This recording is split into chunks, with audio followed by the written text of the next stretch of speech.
주 안에 사랑하는 의정부 비전교회 성도 여러분 반갑습니다. 9월 13일 화요일, 오늘 우리에게 주시는 하나님의 말씀은 창세기 23장 1절에서 20절까지 말씀입니다. 본문의 말씀을 봉독하겠습니다. 사라가 127세를 살았으니 이것이 곧 사라가 누린 햇수라. 사라가 가나안 땅 헤브론 곧 기럇 아르바에서 죽음에 아브라함이 들어가서 사라를 위하여 슬퍼하며 애통하다가 그 시신 앞에서 일어나 나가서 헷 족속에게 말하여 이르되 나는 당신들 중에 나그네요 거류하는 자이니 당신들 중에서 내게 매장할 소유지를 주어 내가 나의 죽은 자를 내 앞에서 내어다가 장사하게 하시오. 헷 족속이 아브라함에게 대답하여 이르되 내 주여 들으소서. 당신은 우리 가운데 있는 하나님이 세우신 지도자이시니 우리 묘실 중에서 좋은 것을 택하여 당신의 죽은 자를 장사하소서. 우리 중에서 자기 묘실에 당신의 죽은 자 장사함을 금할 자가 없으리이다. 아브라함이 일어나 그 땅 주민 헷 족속을 향하여 몸을 굽히고 그들에게 말하여 이르되 나로 나의 죽은 자를 내 앞에서 내어다가 장사하게 하는 일이 당신들의 뜻일진데 내 말을 듣고 나를 위하여 소알의 아들 에브론에게 구하여 그가 그의 밭머리에 있는 그의 막벨라 굴을 내게 주도록 하되 충분한 대가를 받고 그 굴을 내게 주어 당신들 중에서 매장할 소유지가 되게 하기를 원하노라 하매 에브론이 헷 족속 중에 앉아 있더니 그가 헷 족속 곧 성문에 들어온 모든 자가 듣는 데서 아브라함에게 대답하여 이르되 내 주여 그림하시고 내 말을 들으소서. 내가 그 밭을 당신에게 드리고 그 속의 굴도 내가 당신에게 드리되 내가 내 동족 앞에서 당신에게 드리오니 당신의 죽은 자를 장사하소서. 아브라함이 이에 그 땅의 백성 앞에서 몸을 굽히고 그 땅의 백성이 듣는 데서 에브론에게 말하여 이르되 당신이 합당히 여기면 청하건대 내 말을 들으시오. 내가 그 밭값을 당신에게 주리니 당신은 내게서 받으시오. 내가 나의 죽은 자를 거기 장사하겠노라. 에브론이 아브라함에게 대답하여 이르되 내 주여 내 말을 들으소서. 땅값은 은 400세겔이나 그것이 나와 당신 사이에 무슨 문제가 되리이까. 당신의 죽은 자를 장사하소서. 아브라함이 에브론의 말을 따라 에브론이 헷 족속이 듣는 데서 말한 대로 상인이 통용하는 은 400세겔을 달아 에브론에게 주었더니 마므레와 막벨라에 있는 에브론의 밭, 곧 그 밭과 거기에 속한 굴과 그 밭과 그 주위에 둘린 모든 나무가 성문에 들어온 모든 헷 족속이 보는 데서 아브라함의 소유로 확정된지라. 그 후에 아브라함이 그 아내 사라를 가나안 땅 마므레 앞 막벨라 밭 굴에 장사하였더라. 마므레는 곧 헤브론이라. 이와 같이 그 밭과 거기에 속한 굴이 헷 족속으로부터 아브라함이 매장할 소유지로 확정되었더라. 아멘. 오늘 본문은 아브라함의 아내 사라가 죽고 사라를 장례하는 장면을 보여주고 있습니다. 1절에 사라는 127세의 죽음을 맞이하게 됩니다. 사라가 90세에 아들 이삭을 낳았으니까 이삭이 37살이 되던 때에 사라가 죽게 된 것입니다. 창세기를 보면 족보에 등장하는 아담의 후손, 노아의 후손, 아브라함의 후손들에 대해서는 얼마를 살고 몇 살에 죽었는지를 자세히 밝히고 있습니다. 그러나 그들의 아내들이 몇 살에 죽었는지에 대한 정보는 없습니다. 오직 아브라함의 아내 사라만이 유일하게 몇 살까지 살고 죽게 되었는지를 밝히고 있는 것입니다.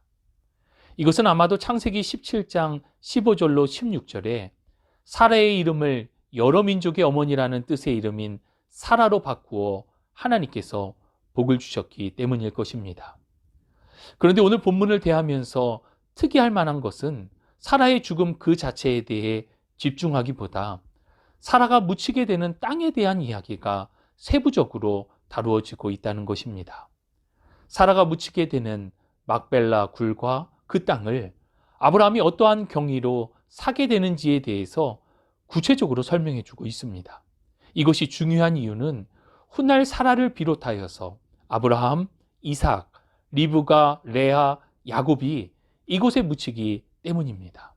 즉 아브라함 집안의 선상과 같은 곳이 바로 이 막벨라 굴이기 때문입니다. 사라를 잃고 장래 중이던 아브라함은 그 땅을 소유한 헷 족속 공동체 앞에 나아가 한없이 자신을 낮추며 도움을 청합니다. 4절. 나는 당신들 중에 나그네요 거류하는 자이니 당신들 중에서 내게 매장할 소유지를 주어 내가 나의 죽은 자를 내 앞에서 내어다가 장사하게 하시오. 실제로 당시 아브라함이 땅을 매매하는 데는 어려움이 있었습니다. 4절에 아브라함이 고백하였듯이 그는 그 땅에 살던 족속이 아니라 이방인이었기 때문입니다. 같은 족속 원주민이 아니면 지역 공동체의 어느 땅도 살 수가 없었습니다. 당시 전통에 의하면 땅은 친척 외에 사람에게 파는 것도 금지가 되었고 예외적으로 친척이 없거나 어려운 상황일 때만 공동체의 동의를 얻어 매매가 가능하였습니다. 땅을 사서 아내를 장사하고 싶다고 밝힌 아브라함에 대해 해쪽 속의 사람들은 이렇게 이야기합니다. 6절. 내 주여 들으소서. 당신은 우리 가운데 있는 하나님이 세우신 지도자이시니 우리 묘실 중에서 좋은 곳을 택하여 당신의 죽은 자를 장사하소서. 우리 중에서 자기 묘실에 당신의 죽은 자 장사함을 금할 자가 없으리이다. 해쪽 속은 아브라함을 통해 하나님을 보았습니다.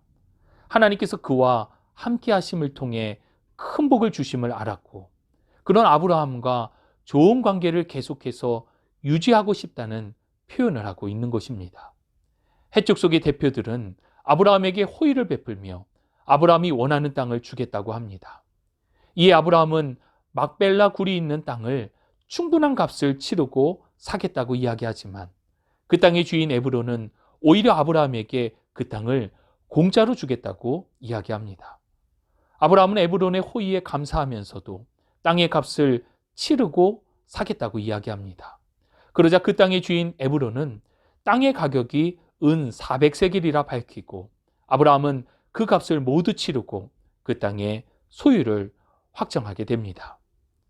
당시 노동자 한 사람의 연봉이 은 10세겔 정도였기에 그 땅값으로 지불한 은 400세겔은 어쩌면 지나치다 싶을 정도로 큰 돈이었습니다. 그러나 아브라함은 그 땅의 값을 모두 치르고 막벨라 굴에 대한 소유권을 갖게 됩니다. 당시 관례에 의하면 부동산을 다른 사람에게 무료로 주었을 경우 그 땅을 소유했던 자의 후손들이 언제든지 그 땅에 대한 소유권을 행사할 권리가 있었습니다. 이 때문에 그 땅을 영구적으로 소유하기 위해 아브라함은 땅의 값을 모두 치르고 오늘 본문은 이를 상세하고 명확하게 설명해 주고 있습니다. 아내 사라의 죽음으로 매장지가 필요했던 아브라함은 가나안 헤브론 지역에 매장지가 포함된 그 주변의 땅을 얻게 됩니다. 이는 그 땅에 세운 매우 중요한 표지가 됩니다. 미래 아브라함의 후손들이 출애굽을 통해 귀환하게 되는 데 있어서 이는 자극제가 되기 때문입니다. 따라서 본문을 대하면서 우리는 하나님의 언약의 관점에서 볼 수 있어야 합니다. 하나님께서는 아브라함과의 약속을 통하여 땅과 백성과 법을 주시고 그렇게 하나님의 나라를 세워가십니다. 애굽에서의 400년 기간을 통해 거대한 민족을 이루도록 하셨고 출애굽 후 광야에서는 법, 곧 율법을 주셨습니다. 그리고 하나님의 백성들을 위해 약속하신 땅 가나안으로 인도하셨습니다. 약속의 땅 가나안에 이미 아브라함을 통해 매우 중요한 약속의 표지를 놓으셨습니다. 창세기 50장에서 요셉은 유언을 통해 출애굽의 때가 되면 아브라함을 통해 약속하여 주신 맹세하신 땅에 자신의 유고를 가지고 가달라고 이야기합니다. 하나님의 약속이 있고 이 약속의 표지가 있기 때문입니다. 주 안에 사랑하는 여러분, 하나님의 약속을 온전히 신뢰하실 수 있기를 바랍니다. 말씀하신 바를 그대로 이루시는 약속의 말씀을 붙드시기 바랍니다. 오늘도 말씀을 읽는 것과 듣는 것과 지켜 행하는 복된 날이 되실 수 있기를 우리 주님의 이름으로 축복합니다. 신실하신 하나님 감사합니다. 죄와 허물로 죽었던 우리를 구원하여 주시고 우리를 주님의 자녀, 하나님 나라의 백성으로 삼아주셔서 감사드립니다. 신실하신 하나님을 신뢰합니다. 주신 약속의 말씀을 읽고 듣고 지켜 행함을 통해 그 약속 안에서 참된 자유와 기쁨을 누리는 삶이 되도록 우리를 붙들어 주옵소서. 함께 하심을 믿고 감사드리며 우리 구주 예수 그리스도의 이름으로 기도합니다. 아멘.